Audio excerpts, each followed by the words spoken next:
কত টাকার মালিক রচনা ব্যানার্জি? ফাঁস হলো মোট সম্পত্তির পরিমাণ। বয়স প্রায় 50 ছুঁইছি, তবুও তাকে দেখলে বোঝার উপায় নেই। এখনও ঠিক 30 বছর আগের মতো দিনরাত পরিশ্রম করে চলেন তিনি।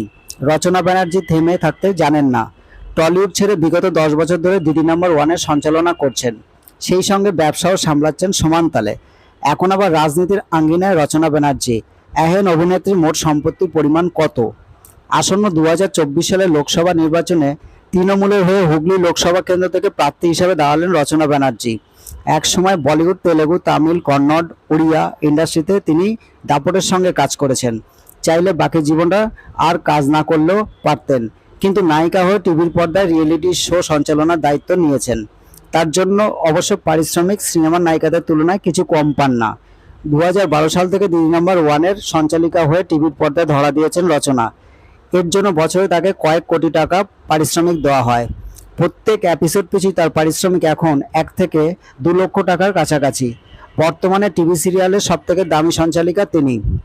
তবে সঞ্চালনা ছাড়াও রচনার কিন্তু উপার্জনের আরও অন্যান্য মাধ্যম রয়েছে, যেমন তার শাড়ির ব্যবসা, রচনা ক্রিয়েশন এবং বিউটি প্রোডাক্ট রচনা কেয়ার থেকে তার আয় কম হয় না। এছাড়া বিভিন্ন ইভেন্ট, মাচা শো, বিজ্ঞাপনী ব্র্যান্ডের প্রমোশন করেও বেশ মোটা টাকা উপার্জন করেন অভিনেত্রী। রচনা বসবাস করেন কলকাতার আরবানা কমপ্লেক্সের ফ্ল্যাটে। দেব, শ্রাবন্তী চ্যাটার্জি, শুভশ্রী গাঙ্গুলি সহ শহরের হাই প্রোফাইল মানুষেরা বসবাস করেন এই আবাসনে। এখানকার 2 বিএইচকে ফ্ল্যাটের দাম 2.5 থেকে 3 কোটি টাকা। 3 বিএইচকের দাম তার থেকেও বেশি। রচনা ব্যানার্জির মোট সম্পত্তির পরিমাণ আকাশ ছোঁয়া। তিনি দুবার বিয়ে করেছেন।